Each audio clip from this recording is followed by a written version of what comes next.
guys, what is going on? Welcome back to today's vlog. So I wanted to kind of show you guys what's going down at the house right now.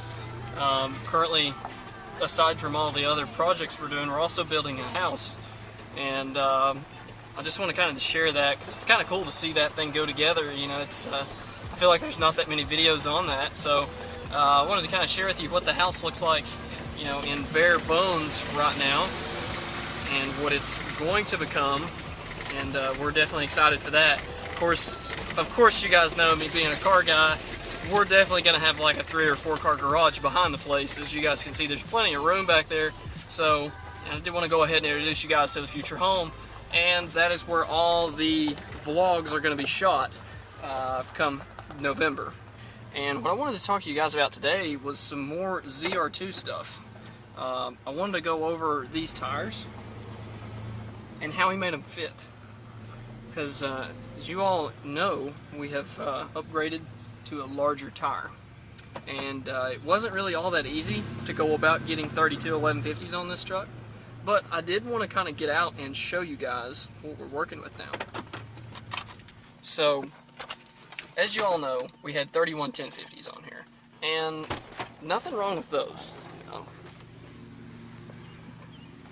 31 1050s are fine, and they did the job. You know, obviously didn't really have a reason to get rid of them by no means.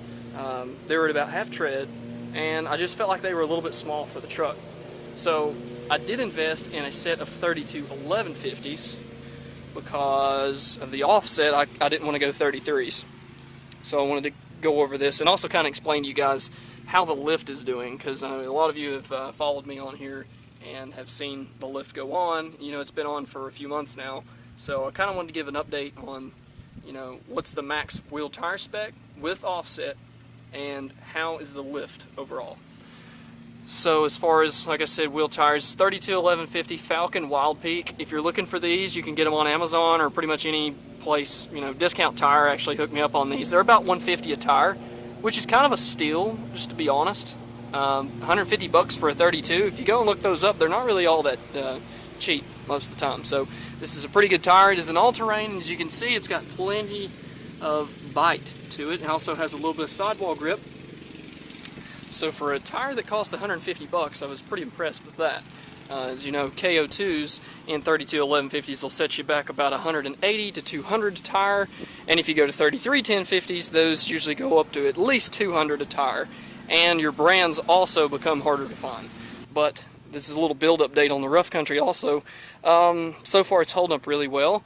You know, I haven't had any issues as far as alignments, ball joints, CVs busting, anything leaking. You know, no real issues there. And you can see the control arm and everything's holding up well. The ball joint's holding up well.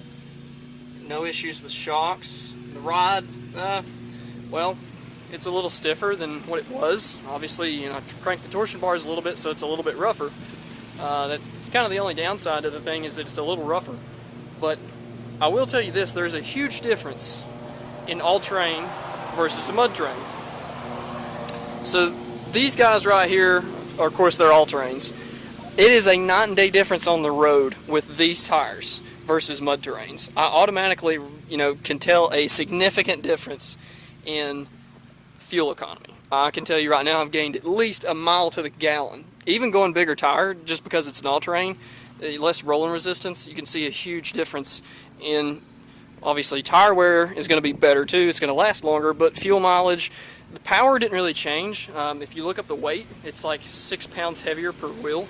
So, I mean, yeah, you're kind of trading off the rolling resistance for a heavier tire, but in the end, it's kind of a wash.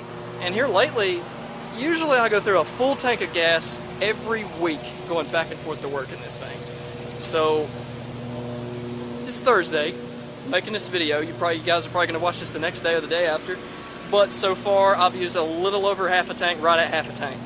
I can tell you already I'm seeing improvements in fuel economy.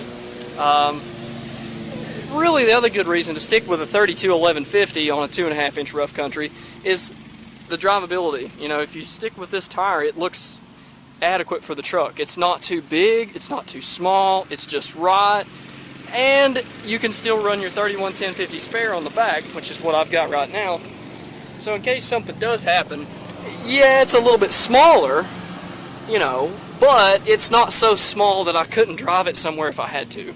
I mean, it's going to look a little funny with a 31 and all the others are 32s, but imagine if you had 33s, how bad it would be. If you're out on the trail or you have a blowout and you're in the middle of nowhere, I mean, at least I can get it home, and that's kind of the idea. But the other thing I want to talk to you guys about is rubbing, okay?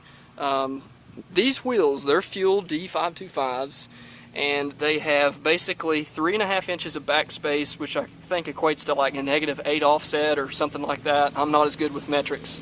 So yeah, with it being a 3.5 backspace, I had to be really careful about what I chose as far as a tire. And I can tell you right now that rubbing with this at full lock on any kind of serious incline or kind of wheeling it, it is going to rub just a touch. It's going to barely touch the inner fender. I could probably get rid of that with a little extra trimming, but I want to show you how much trimming I had to do. Alright, so as you guys can see, we had to do a lot of trimming right here. All of this is completely gutted. Okay, so if you're going to run 32 1150s with 3.5 inches of backspace on a 15-inch wheel, you're going to have to gut the entire inner plastic piece of your flare. Just kiss it goodbye, it's gone. And the tire, actually, I don't know if you can tell, has been touching right here.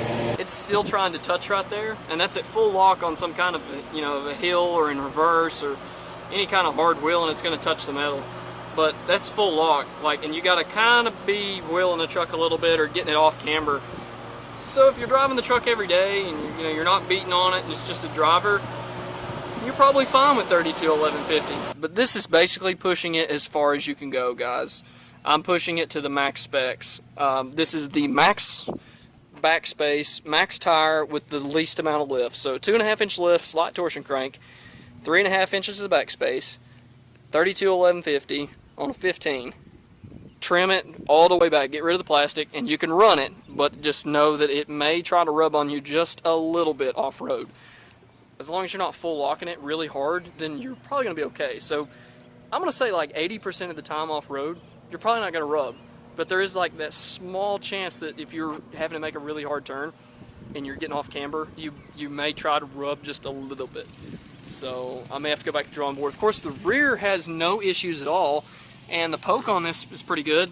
You know, this is 11.5 wide versus 10.5 wide, so you get 1/2 inch extra per side. So 1/2 inch more poke towards the outer section of the truck, and 1 inch of overall stance combined. It definitely made a huge difference. And so far the lift's great, guys. I really can't complain. Drivability, alignment, things like that haven't really affected me too much. And as you can see, my CVs, you know, the angle on them is, it's there, you know, it's kind of there, but it's not as bad as it could be. Obviously, if you buy a lift and it doesn't have a diff drop, be prepared to wear out some parts. According to the kit, this puts it at an angle that's safe to drive. So, compared to those guys that take their trucks and just turn the CV, you know, basically turn the torsion bars all the way up and ride it around, it's going to be awful. You know, you're going to wear out stuff like crazy without a diff drop and a proper control arm replacement and everything else. The next stop for this truck, honestly, the next stop for this truck is just to maybe trim it back a little bit and run it. You know, as we talked about before, we're definitely going on an expedition next year, and we've been planning for that.